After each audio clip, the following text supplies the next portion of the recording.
Hello again. Welcome to another episode of Outside the Echo Chamber, coming to you from inside the state capitol as the 2025 legislative session continues.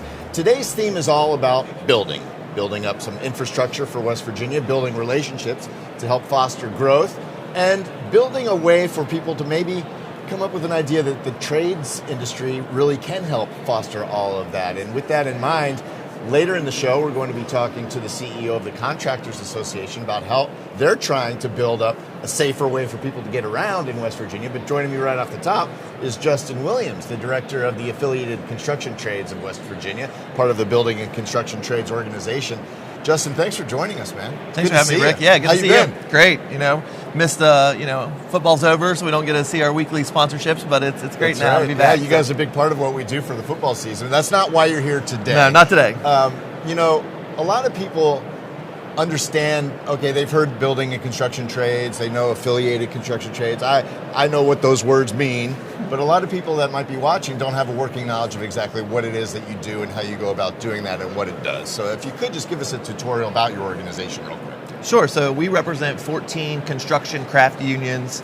So that covers everything from the dirt, the guys that run the bulldozers to move the dirt, to the roof of the building, and everything in between. So plumbers, pipe fitters, electricians, windows, drywall, carpenters, laborers. So everything when it comes to construction, that's who we represent. And most of our work is in the industrial and commercial side of things. So we have members that work, in commercial buildings, building banks, building the Shawnee Sports Complex, a little bit of everything. TC Energy building down here, the Clay Center. We also work at hospitals, education facilities, so the cancer centers, because they have special training that they need that our members have to go in there and work at those facilities. But then we also do a lot of power generation. So at our coal-fired powerhouses, we help with maintenance work there. We work on windmills and solar farms. Everything there is to do, really. If it's built, we want to build it. Safe to say that a way to sum that up is, you hear the saying, a lot of people don't want to see the way the sausage is made. Yeah. You guys do a lot of behind-the-scenes stuff that people don't think about when these corporations or these power plants, when everyone comes into the state, they need a lot of help getting up and running, and you guys do all kind of that dirty work behind the scenes. Yeah, that's right. When somebody's looking at building a facility in West Virginia, part of their request is, what's the workforce? What's the construction workforce look like? And that's what we provide. We provide those workers who are drug-free, skilled, trained workers who've gone through apprenticeship programs, have a good wage, have a pension and a benefit package that make them good community members as well. And that's part of it as well. Our members are the ones when the Little League baseball field needs something, they're calling our signatory contractors and they're getting the lights donated, and our members are out there putting up the lights on the Little League baseball field as well. So a lot of people say, okay, so when you're going about this, exactly how does it affect the region? And sometimes people want to see numbers, right? They want to quantify that. Be like, okay, well, what is your impact? Recently, a study was commissioned at Marshall University that dug deep into that and did a deep dive into the economic impact. And the number that came out of that, to me, was pretty startling. I don't know how it affected you, but I don't want to steal your thunder. The number that they said that the economic impact of the building and construction trades in West Virginia was $8 billion. With a B. Yeah, billion with a B, yeah. So it was surprising to me as well. I knew it was going to be a big number. We've talked about it kind of in that conversational way, like, we've got 24,000 members we represent. We know they all crunch the numbers. They all make a good wage and they have benefits, but when they did the study and they looked at that, like, full economic impact of both direct employment and the indirect kind of spending of our members and what we do, it's $8 billion over 22-23. And $2 billion of that, $2 billion is what's in income and wages. So that includes benefits. So your health insurance, your pension, but income in that. So $2 billion worth of wages money going into people's pockets that's going to be spent in the local communities. And that's an important part of all of this, because when you talk about jobs coming in, okay, the simplistic view is that's going to create economic stimulus for people because it's good paying jobs.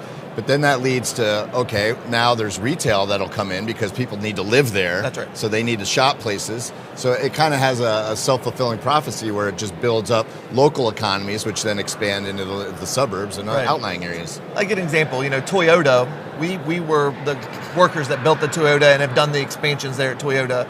And just think of what that's done to that community there, right? So these members that we represent live in that area. They're right there. They're buying Toyotas. They're buying them from your local car dealership. They're supporting those local restaurants. They're going to those stores. They're buying some of the convenience stores. I mean, it's the whole impact is just really broad, and it really makes our communities better when you understand that these jobs are a huge part of what that whole picture is. And something that you said when I was reading up about that study that I found interesting is beyond just the money, because obviously the money is important, because to get the decision makers to listen, sometimes you got to show them the numbers.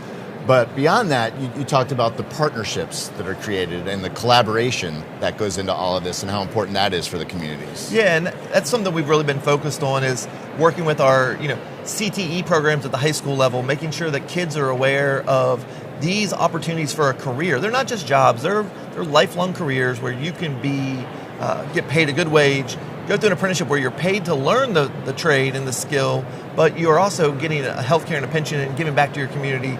We partner with our community technical colleges trying to get associate's degrees for apprentices. Yeah. But also when we build a facility, whether it's a hospital or a factory or whatever, those programs have to train the workers that go into those facilities, right? So whether it's a nursing certification or a doctor that's going to come from Marshall University Med School that's going to work in that hospital, those are the people that also are really impacted by this, because if we're not building that facility, they don't have anywhere to go to work. Yeah.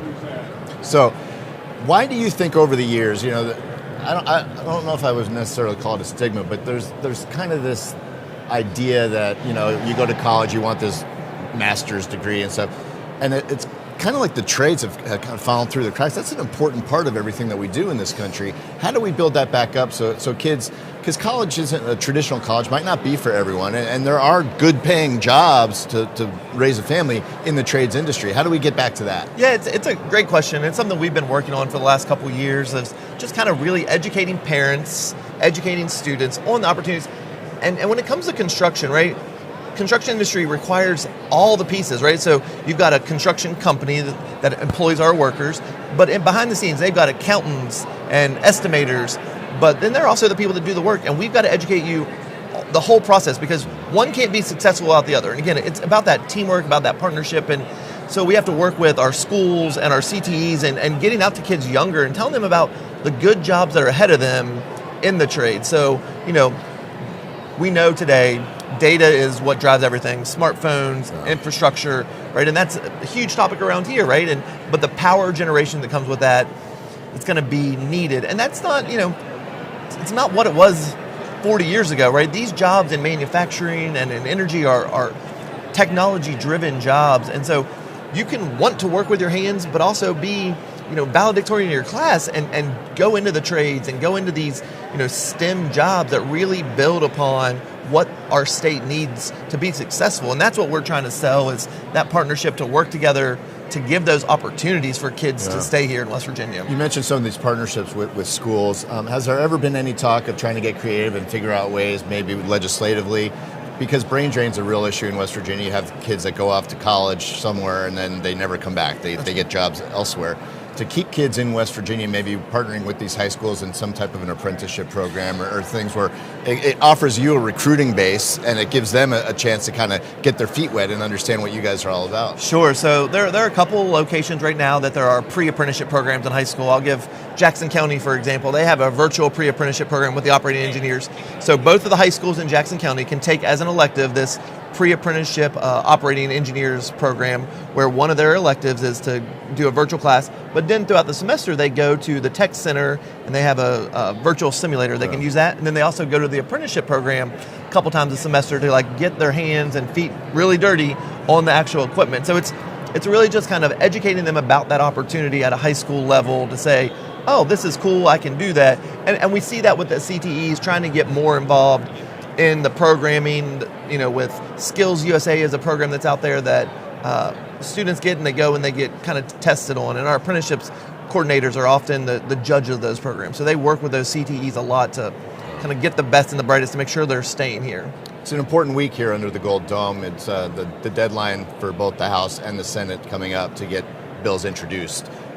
Legislatively, what have you guys been working on this session? Who have you been talking to, and what have you been trying to get through? Sure. So we had kind of three bills that we were pushing, trying to get through this year.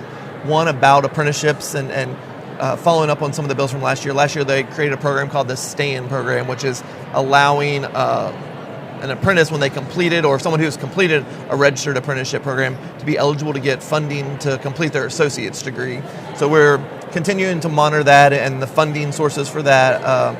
We've got a thing called, in West Virginia, it's called the West Virginia Jobs Act, and that just requires that 75% of the workforce be from West Virginia or the surrounding areas. So it's a 50-mile radius of West Virginia, because we're a border state. We have a lot of people that live in other states. You'll draw from Ashland and Portsmouth. That's right. Yeah. And people vice versa. We've got people going there. So we go trying to expand the usage of that West Virginia Jobs Act a little bit to not just public construction, but anywhere that there's kind of public infrastructure dollars. So economic development grants, we talked about, there's a big push for those kind of projects. And so anytime we want that, we'd like for the Jobs Act to apply to that kind of funding. And the other big one is that working with local governments to allow them to be able to require apprenticeship training when they're bidding out public contracts. Okay.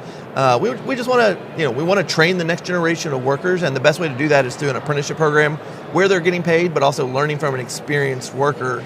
And counties, we want them to have counties and cities, agencies to have the ability to do that through the law, not as kind of a gray area, just really say that they're allowed to do that. Yeah, give them the opportunity. Yeah, that's right. All right, I'll give you a minute to give your best pitch to kids or their families that might be watching or listening about why something in the trades industry might work for them. Yeah, so it's a great opportunity. You're going to get paid a good wage.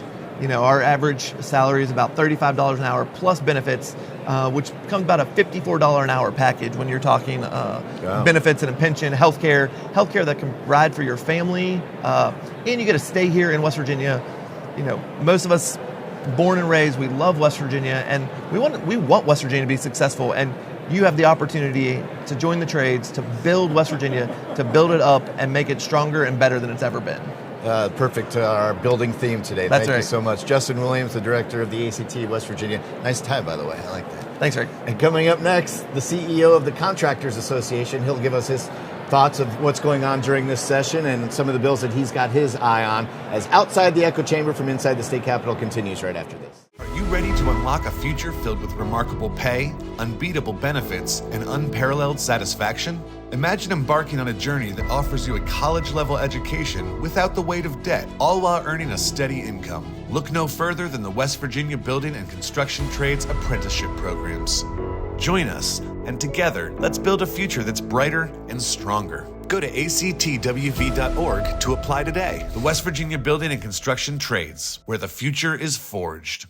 Welcome back inside the State Capitol on this Outside the Echo Chamber. As we continue our building theme, we want to introduce you to the CEO of the Contractors Association of West Virginia, Jason Pizatella. Jason, thanks for joining us today. Rick, thanks for having me on the program. And it's appropriate because when you go to your website, the first thing you see is building a better West Virginia. And I know that you guys are prioritizing work zone safety and a lot of the things that you're pushing this session. Just talk a little bit about the bills that you have your eyes on and what your agenda is for this session. Yeah, so every year we do a work zone safety week in April with the governor's office, and for the last couple of years, because of some recent fatalities in the industry, one of CEWV's biggest legislative priorities has been enhancing criminal penalties for drivers that were to hit a construction worker, to give state police and local law enforcement agencies additional tools for speed enforcement in active construction work zones, and also a law that's so basic, but one that people don't think about is what's called the move over law in West Virginia. Right now, if you see a disabled vehicle on the shoulder, or if you see a law enforcement officer on the shoulder, and you're on a 2-lane road or 4-lane road, you're supposed to get into the left lane to yield the right of way for that vehicle for safety. Well, for years we found out that construction vehicles were not included in the definition of people that you had to move over for. So there's a bill that passed the House this year. Actually, it's passed the House 2 years in a row.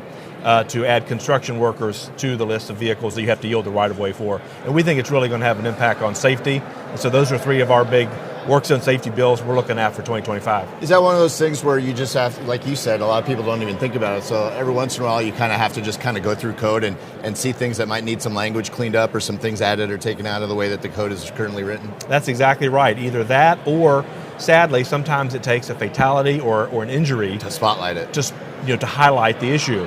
And so we had our lawyers look at it and figure out, hey, this is a simple change that could be made that might end up saving some construction workers' lives. And in the end, that's what's most important for us.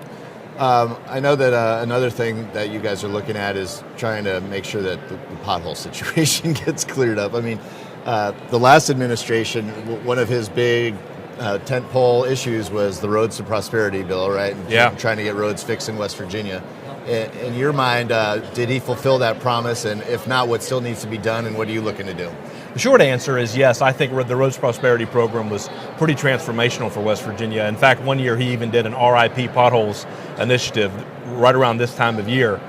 The state is our largest customer in the asphalt industry, and so this time of year, when the temperature starts creeping up, is when all the potholes start really getting worse from the winter.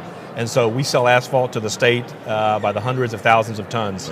And so our goal is to try to get the roads in as good a shape as we can between now and that summer driving season, because we get the complaints just like you and others probably do when the roads are in bad shape. And so the fact that the state's investing money in that type of maintenance is good for the industry. And just by human nature, you're myopic about it, right? If what you know is what you know, where you live is where you live. So you see potholes in your neighborhood, you're like, why can't this get fixed?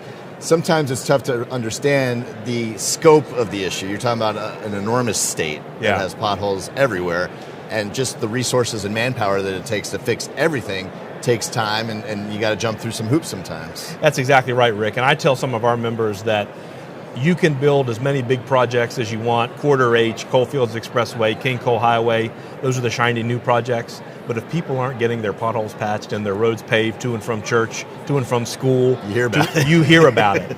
And so Quarter H is great. We want to build it. But at the end of the day, what's most important for most people is the road that's in front of their house. So we haven't done I haven't asked you yet, because I know what you do. I know the Contractors Association. For our listeners and our viewers, they might not really have a good concept or grasp of what it is that you do and what you push for. So maybe just give us a quick tutorial about the Contractors Association, what your agenda is, what your mission is, and what you're here to do. So we represent all segments of the construction industry: heavy highway construction, building, vertical construction, schools, hospitals, things like that, utilities, water, wastewater, all elements of the construction industry we represent. We have about 500 members statewide and surrounding states that do business in West Virginia. And our goal is to promote the industry, and for things like where we are today at the state legislature, to make sure that policymakers understand the industry and what issues and what things they vote on every day and every year impact construction. We've been very blessed the last several years where there have been a lot of surplus funding from the state that has gone to infrastructure, things like new schools, new roads, new broadband, things of that nature. And our goal is to make sure that continues, because it's important for West Virginia, people that visit here, live here, work here. And that's why our theme and motto is hard at work and building a better West Virginia. And that's what we try to do as an association. Now, it's an important week here at the Capitol. I was talking to Justin about this. The deadline for bills to be introduced in the House is today.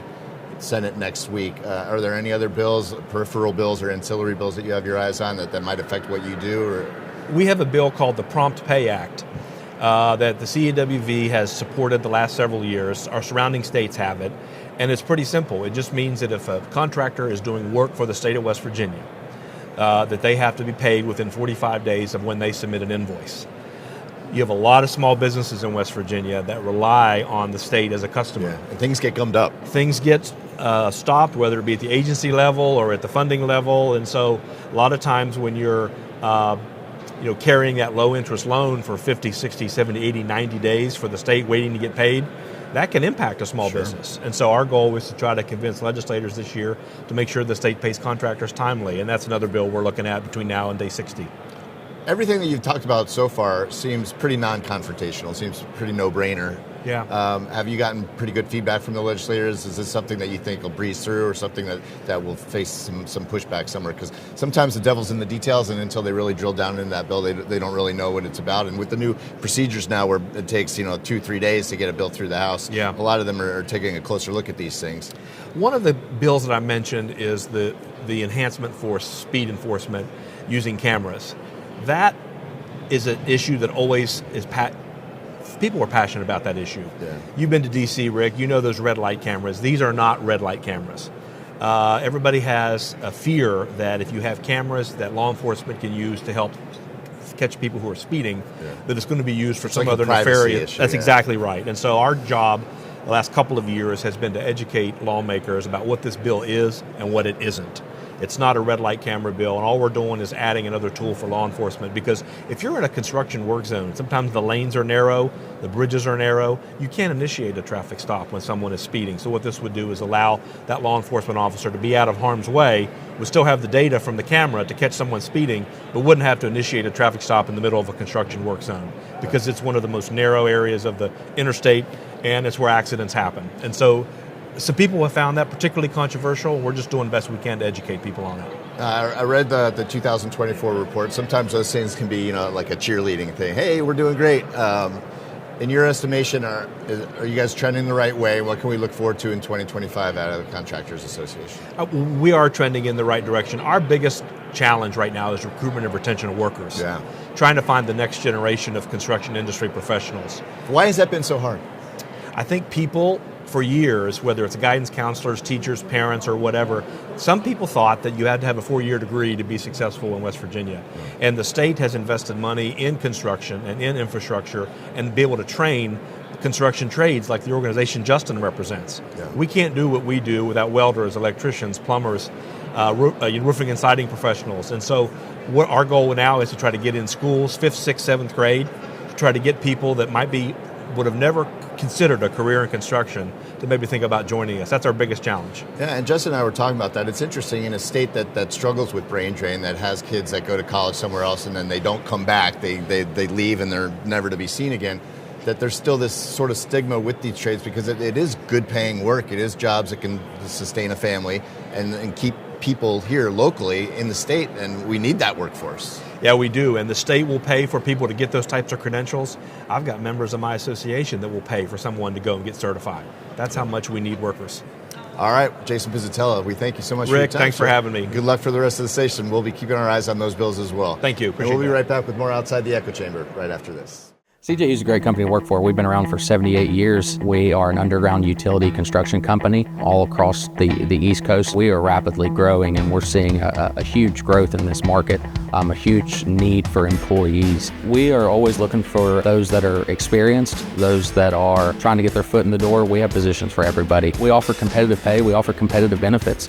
We take pride in having a family atmosphere at CJU's, and it's truly just a family company.